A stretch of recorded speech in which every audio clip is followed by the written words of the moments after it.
Well, the first of two presidential debates took place on Thursday. The next one is being hosted by ABC on Tuesday, September 10th. During the first debate, President Biden's voice was raspy and at times he lost his train of thought. He had the largest national debt of any president in a four-year period, number one.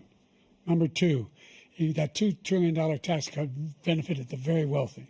What I'm going to do is fix the tax system. For example, we have 1,000 billionaires in America.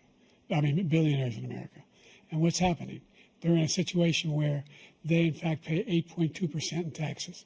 If they just paid 24%, 25%, either one of those numbers, they'd raise $500 billion, I should say, in a 10-year period.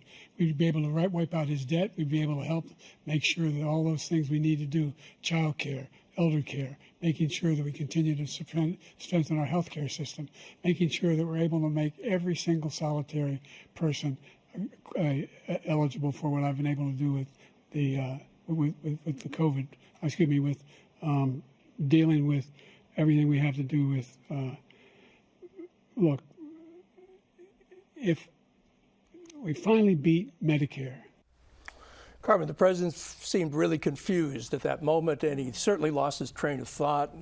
He really was not able to finish his sentence. What did you think about his performance on Thursday? Well, first and foremost, I come from a healthcare background, 20 years as a physical therapist assistant. So my first remark to my husband was, I feel really sorry for him. I feel really bad. You can definitely see the cognitive decline. And I just feel, I do feel bad for him, but it just goes to show that's not the only soundbite where he's frozen up, where he has done that. He's lost his train of thought. He starts mumbling. At times we see him walking away from the camera. He needs to be led around. So I find that concerning, even from a healthcare perspective. When we see patients like that, those are concerning things as people get older that lead to, cognitive decline. Do you think this disqualifies him from being president?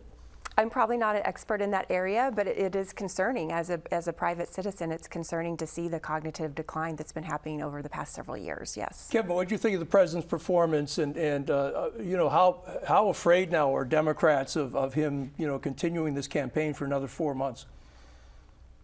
Well, I mean, it's his decision to make. And let me begin by saying that Donald Trump is unfit, unqualified. He's a felon. He has no business being anywhere close to the presidency. But the debate performance by President Biden was disappointing. It was concerning. I think a lot of Democrats are having a very tough conversation today about whether Joe Biden will make good on his promise in 2020 to be a bridge to a future generation of leaders. I would encourage him to strongly consider that, given that elections are not about the past. It's not about how President Biden clawed us back from the tragedy, humiliation, and chaos of Donald Trump in 2020. This election is about 2024 and the 4 years following that. So it was a tough performance for sure. It's a tough day to be a Democrat, but we will defeat Donald Trump. We will rally behind either President Biden or whomever is the eventual ticket. Kevin, let's just be clear. Would you advise Democrats to tell the president to step aside and make room for a younger candidate? Rob, I mean, I've been in these conversations. I've done presidential debate prep. The most important thing that you can do as a consultant is to be honest with your candidate. Certainly, if I was in the room, I would tell President Biden that this is an opportunity to make a historical sacrifice and a historical act of courage, and yes, allow another candidate, perhaps the vice president, to step forward and be a new generation of leadership, because there's so much at stake in this election for the next 4 years, whether it's climate, the economy, everything that we hold dear, democracy. Let's go to another soundbite. During another segment of the debate, former President Trump was asked about his vow to go after his political opponents. Can you clarify exactly what it means about you feeling you have every right to go after your political opponents? Well, I said my retribution is going to be success. We're going to make this country successful again, because right now it's a failing nation. My retribution is going to be success. But when he talks about a convicted felon, his son is a convicted felon. at a very high level. His son is convicted, going to be convicted probably numerous other times. Should have been convicted before, but his Justice Department let the statute of limitations lapse on the most important things. But he could be a convicted felon as soon as he gets out of office. Joe could be a convicted felon with all of the things that he's done. He's done horrible things. All of the death caused at the border, telling the Ukrainian people that we're going to want $1 billion or you change the prosecutor. Otherwise, you're not getting $1 billion. If I ever said that, that's quid pro quo. Tara, what do you think of that? Saying that President Biden could be a convicted felon, could be put on trial, brought up on charges after he leaves office. What do you make of that? I think this is all continued misdirection and misrepresentation from Donald Trump. You know, restoring a Trump presidency brings more of this chaos. It puts more of democracy and the justice system at risk. And that's why so many of us, whether you're a Republican or a Democrat or no party affiliate, is so worried about both of these choices. And I think it's very worrisome that we're allowing oxygen for former President Trump to make these accusations that are unfounded and continue his misinformation tour. There's a lot of people who are watching that debate who didn't watch the after, and they're really following him like a Pied Piper. And so this is why many of us are worried about the integrity of our institutions and really are hoping that both of these choices can be tempered by a potential change in the candidates. Certainly the Democratic Party has that opportunity in their convention rules allows for that. And it would also allow to honor Joe Biden's statesmanship. Whether you're a Republican or not, he has served our country for many, many years. And although he might be in this decline, and might be isn't even the right thing, he clearly is, we should honor the sacrifices that he's done and then open up a pathway for new Democrats. So you align with Kevin on this one. You want him to step aside. I do, and it's not because I don't believe and respect and honor the work that he's done, but I think that you can't come back from that debate. And I think it's okay to go ahead and be nimble and to pivot to the very deep bench of Democratic leaders that are across the country. There's 6 states with 6% of the electorate that are going to decide this election. And then they're in states like my home state of Michigan, Governor Whitmer, Pennsylvania, you've got Shapiro, you've got lots of governors that are ready and practiced and could take the baton from Joe Biden. And of course, that is Joe Biden's decision. But I also think that the Democratic National Committee rules allow for delegates to participate in that. So we can either see that Joe Biden could resign, we could see that he sees his way through the end of the term but doesn't go for re-election, or the delegates at the convention say, hey, we in good conscience can't necessarily nominate you. Char, I want to ask you about the format of the debate. What did you think of the format? I'm asking you because you're an expert on trials and moot court, and you're also a political expert too. But what did you think of the format? I didn't like this format at all because there were not real-time fact checks of Trump, and he is a known fabulist. So as I discussed in my new book, Corporatocracy, Trump the candidate does Trump the criminal defendant no favors. Trump is being sentenced on July 11th for 34 felonies in New York. And during this debate, Trump showed no remorse for his crime, and he attacked the judge and the trial. He was waving a red flag that says he doesn't take responsibility for the 34 felonies right before the time when a judge is going to have to decide his fate. It is, it was a very strange choice by CNN to do it this way. All right. Well, moderator Jake Tapper asked about an issue important to many Floridians, how to shore up Social Security. For many older Americans, Social Security provides a critical lifeline. President Biden, if nothing is done to Social Security, seniors will see their benefits cut in just over 10 years. Will you name tonight one specific step that you're willing to take to keep Social Security solvent? Yes, make the very wealthy begin to pay their fair share. But Social Security, he's destroying it because millions of people are pouring into our country, and they're putting them onto Social Security. They're putting them onto Medicare, Medicaid. They're putting them in our hospitals. They're taking the place of our citizens. What they're doing to the VA, to our veterans, is unbelievable. Our veterans are living in the street, and these people are living in luxury hotels. Carmen, Social Security is a really important issue, especially here in Florida. It's solvent for the next 9 years, but then the benefits are going to have to be cut. What did you think of the answers of the candidates about Social Security? Well, I think President Biden got a little confused. He tried to do a 3-point thing and 3-tiered, and it didn't make sense to me. I was really trying to pay attention to that, and it just didn't make sense to what was going on. And it's no secret Social Security and Medicare have been abused for years. So it's not just under Trump or under President Biden.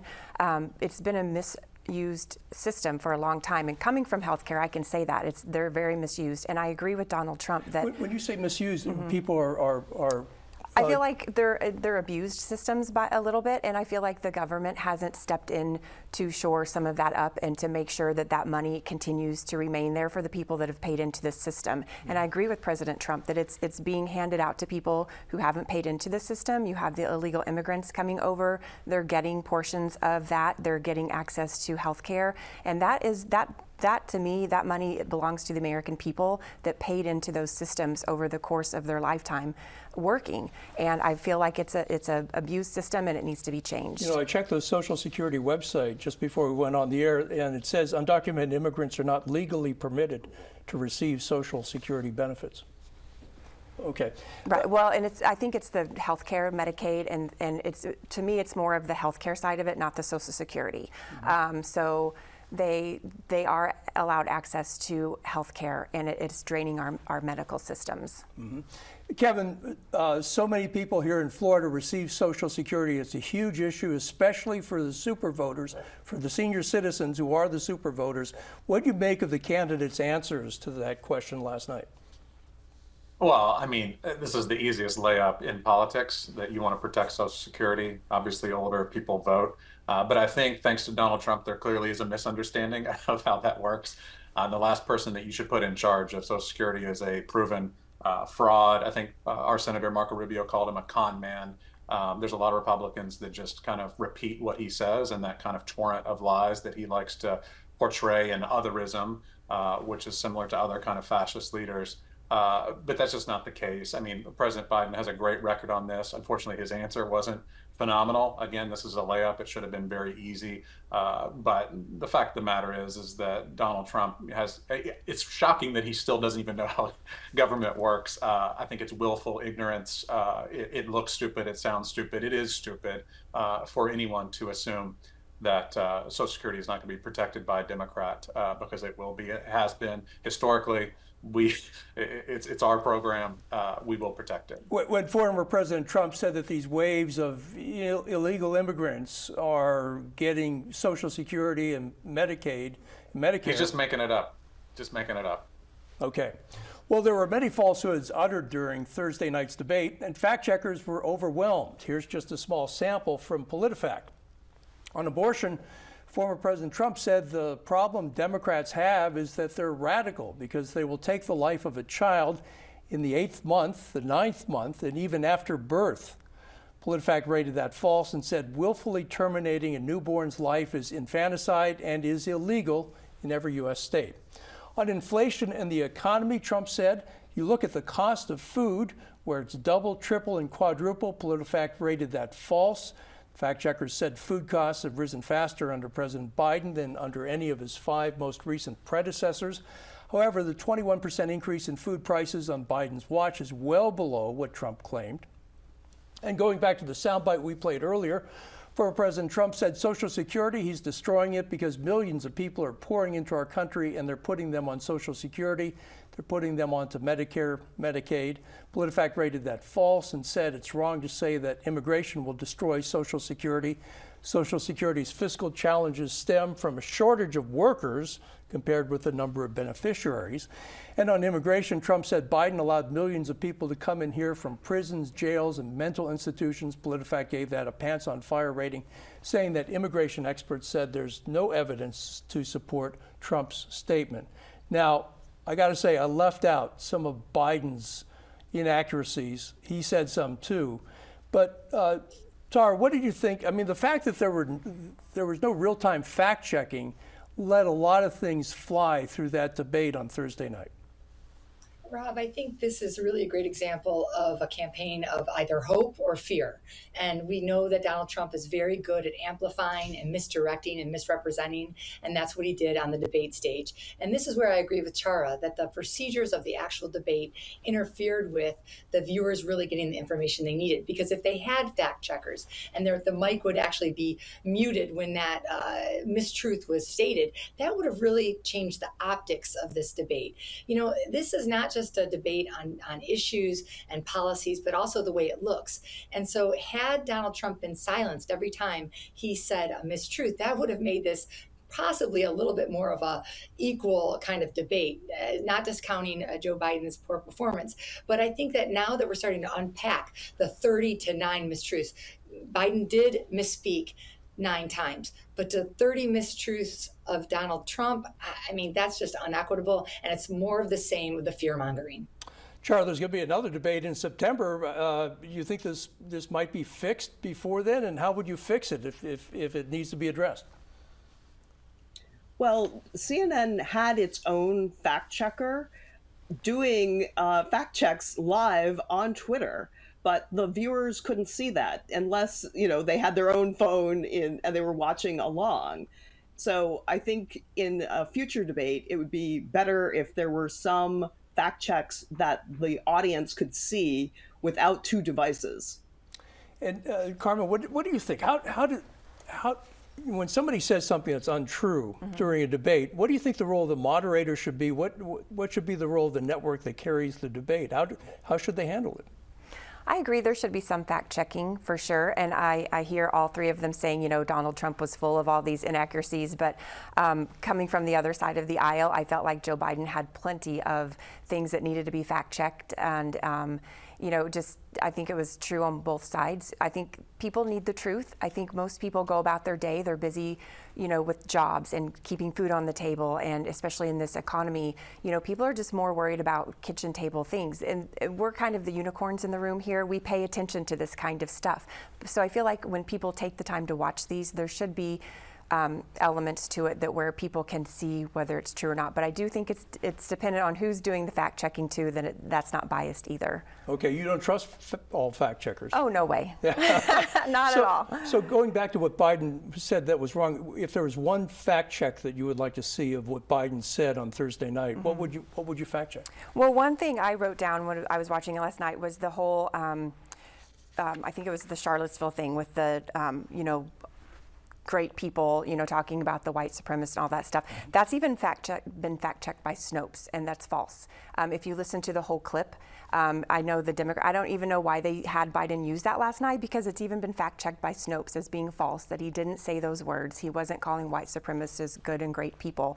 And that's been out there for several years now, that was a completely false statement. And that one shocked me that they had Biden use that as one of his talking points, because it's been so fact-checked, and even by something as liberal as Snopes coming out and saying that wasn't true. And so you're saying that if you look at the entire Trump statement in context after Charlottesville, he wasn't really taking the side of the white supremacists. Correct. Okay. Correct. Kevin, let me ask you about that. I mean, what do you think the president, former president's statement on Charlottesville add up to in this? I mean, the guy, look at who the white supremacists and radical right-wing people support. It's Donald Trump. There's a reason why, whether it's the Proud Boys with his stand back and stand ready, whether it's the insurrection that he helped lead, whether it's his multiple felonies. I mean, it's almost like comical sometimes when I sit here and listen to people, and with all due respect to your guest, it's almost laughable to even comprehend that anybody could support somebody like this to somebody and also say that they want fact checks. I mean, how about a jury of your peers? How about CNN? How about the host that just fact-checked your candidate right there? I mean, it is undeniable that Donald Trump lies, and he says he lies. He says he can get away with these things because there are sheep in obviously on the Republican side that are going to support him no matter what he says. He has no moral compass. It is difficult to debate somebody like that. And just to defend Jake Tapper, Mark Preston, the folks at CNN, these were rules that the campaigns negotiated, and Joe Biden's team and Donald Trump both agreed to this. And so it wasn't like Joe Biden didn't understand that all of these lies were just going to spew out of Donald Trump's mouth, because that's the only thing that comes out of his mouth. And so he was prepared, or should have been prepared, to negate and talk about the fact that this is literally the worst president, the worst candidate, the most dangerous person in relation to democracy in the world right now. Carmen, you're shaking your head. You want to add, or you want to challenge what Kevin said? Well, I think a lot of Republicans take offense when we hear that President Trump is just this huge racist person. You know, he did more for, he purposely met with Senator Tim Scott of what can we do to help raise every Black and brown American in the United States. He poured more money into historically Black colleges and universities than any president since, you know, being in office. He had the— Since Joe Biden. No, President Trump put millions and millions of dollars into historically Black colleges and universities while he was in office. He worked with Senator Scott to do economic reform in inner cities to help Black businesses thrive. Those are facts. And he had, you know, multiple people in office working alongside of him that were women and Black and brown people. So for him to be touted as this huge racist, I think is so unfair and untrue. And you know, you look at what's going on now with how President Biden is handling all this pro-Palestinian stuff, these protests. I mean, Jewish students are afraid to go to college campuses. We had just the other day on the news, they had out in California, Jews were being attacked trying to go in and out of their synagogue by pro-Palestinian protesters. Nothing is being done. These people are being arrested and released. These kids that were destroying college campuses, protesting Jews being on campuses, nothing was done. They were arrested or not arrested and released. So to sit there and say that President Trump is this racist and you have Joe Biden doing nothing to help protect Jewish students on campuses and Jewish people across America is just egregious. Kevin, what would your response be to that? I mean, it sounds like I'm watching Fox News, because that's what they say. I mean, if you, I'm glad that you believe that, and I know that you're betting democracy on it for partisan reasons. I mean, frankly, I would support anybody over Donald Trump, given his history, given that he encouraged people to attack our Capitol. You saw Republicans running for their lives on January 6th. There is no doubt that this man is dangerous at every single level. And when it comes to Israel, Joe Biden has taken a lot of flack almost from the far left for being so supportive of Israel. Obviously, Israel has a right to protect itself. These protests that you see on any side, none of them are being encouraged the way that Donald Trump encourages his people to protest. The violence against police officers, against our democracy, against our Constitution. Again, it's difficult to debate anybody that doesn't want to admit the truth. So, you know, we'll just have to let your viewers decide. Okay, and this could go on for a while, but let me pivot a little bit and ask Tara. Tara, Florida is largely considered to be a red state by now, but do you think the debate on Thursday night changed anything here in Florida? And do you think that with maybe 5% of the population undecided about the presidential election, do you think it changed anything among those undecideds? Remember that the largest growth of voters in the state of Florida are no party affiliate. And we really don't know who those people are. In Florida, we've aligned. We've either aligned with the Republican Party or the Democratic Party. And we have excessive gerrymandering. So to say that the state is a deep red state isn't necessarily fair. DeSantis's last election was not this landslide that he made out to be. He ran against Charlie Crist, who is an under-resourced candidate, who was really a tired candidate. And so he had sort of a freebie on that one. And of course, we've seen all the voter registration, third-party organization fines, and obstacles that have reduced the number of Democrats that have been registered. So I don't think it's fair to say we're a deep red state. But I do think it's interesting to say, hey, we need to wait to see who is part of that large swath of voters that are no party affiliate, because we haven't seen that kind of growth before. If we haven't seen them align with the Democrats or the Republicans, we're really going to see this November. How did they vote? Did they vote with Amendment number 4? Did they support the marijuana amendment? Did they, go down ticket completely, or did they skip around, or did they vote, a straight ticket? So I think that we are waiting to really see it in this election, who those people are and how they're going to vote. And Charlotte, the same question to you. We have about 30 seconds left. Do you think it made any difference whether on the statewide vote or on the undecided? It's very, it's a long time until November. one thing that may have a huge impact is Florida changed its voting rules and it canceled everyone's mail-in ballot. You have to now request a new mail-in ballot, and your super voters, those senior citizens who've been voting by mail for years, may not realize this, and they could realize it too late. So I think Florida is still up for grabs.